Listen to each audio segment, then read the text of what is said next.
Hi everybody.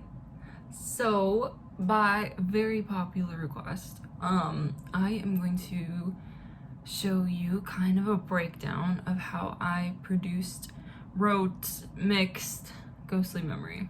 I got a lot of questions about this, particularly how I did the chorus.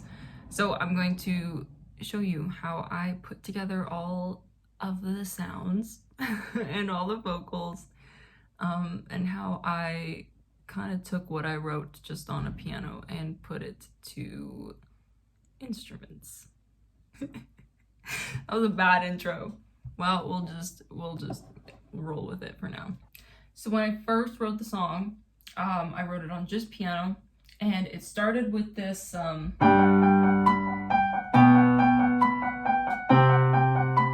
this little lick here. So that was kind of the first thing that I put into the production because I knew I really liked that little twinkle, and I wanted it in the song. So right here, this is what it ended up. It's very beautiful. And it's two different synths. It's two different types of bells that I've hard panned on either side. And they're like what I call the sparkle, and every single one of my songs is gonna have sparkle in it because I feel like everything just needs a nice little twinkle over top. So this is my sparkle, and then when you put it in with that little piano line, it's very pretty. Also very ghostly, and the hard panning kind of makes it sound like it's surrounding you, which is very cool. So then I just stuck to kind of the basics because I knew I had written it on piano, and so obviously I put piano in it. So the piano doesn't necessarily play what I play when I play it acoustic. It's just kind of building the chord structure.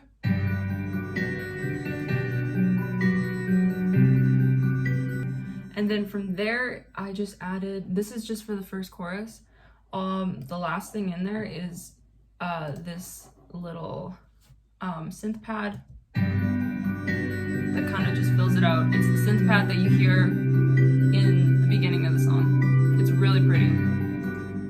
I chose that one because it was very warm and very full sounding, and it really filled it out without me needing to layer anything else on top of it. And then of course, background vocals. So the way I do all of my backgrounds is I find a melody that I really like that isn't too distracting. This is really important, that it's not too distracting from the like original melody of the song, like the chorus melody.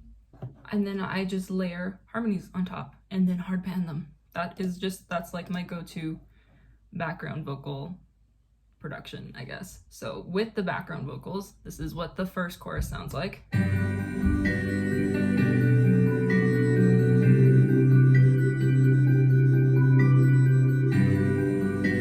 And then those background vocals are actually, like, there's actually not a lot in, like, a variation in the background vocals.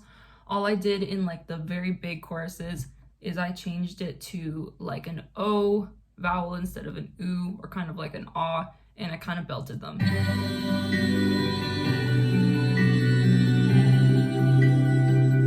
So it has a lot more punch to it. And from there, all you gotta do is add in your lead vocal.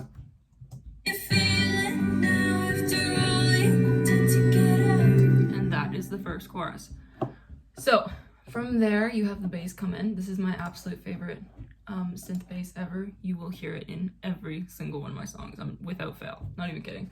And I just added a bass and another synth pad in the second verse. Very simple. And then in this in the big chorus drop, this is what everybody's asking about, is how did I get the big chorus drop?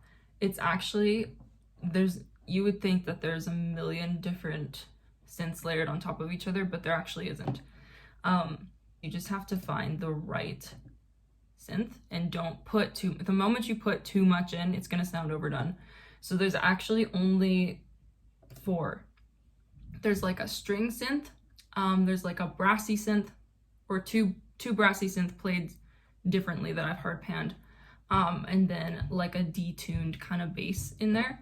So this is with strings, a detuned bass synth, and then two brass that have been hard panned. So this is what they sound like.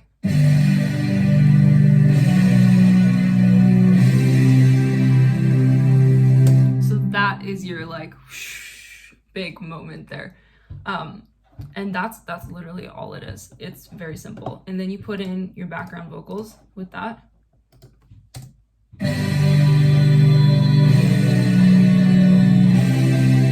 Which fill it out really nice on top.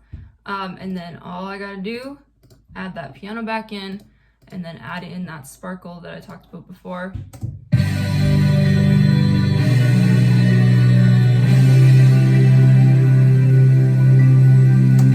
And that is the chorus drop. That's all it is. And then this is my favorite part of the entire song, is the build up into the last chorus, the final chorus. These are literally just MIDI strings that I EQ'd to make sound good. And yeah, they just play like a walk-up kind of line, leaning on that 1 to 7, which is what creates the tension.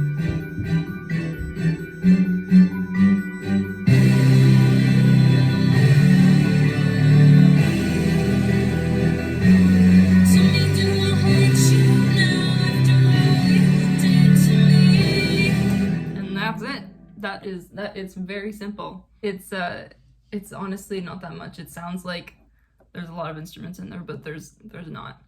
And then another question that I got asked quite a bit in my DMs was, what is my vocal chain? You guys, my vocal chain is so simple. Like, so simple. If you record your vocals right, you don't really need a lot on them, I don't think. EQ, compressor, exciter, de-esser. That's the full vocal chain. And reverb, obviously. The way I did the vocals in the chorus is a little bit different. So they have the same vocal chain, but when I do big kind of chorus drops, especially when I'm belting a lot, I kind of like to, my belt is like a very thin kind of belt. Like it's not like one of those big throaty belts. So I always do a double. And then on the double, I just put a delay on it, so that it kind of has a more full sound. You're feeling now after all you did to get up. So it just sounds a little bit more full, I guess, because my belt isn't super full. Yeah, that's it. So simple. It's really simple. And then I mixed it, and then it was mastered, and then it came out. That's how it worked. And yeah.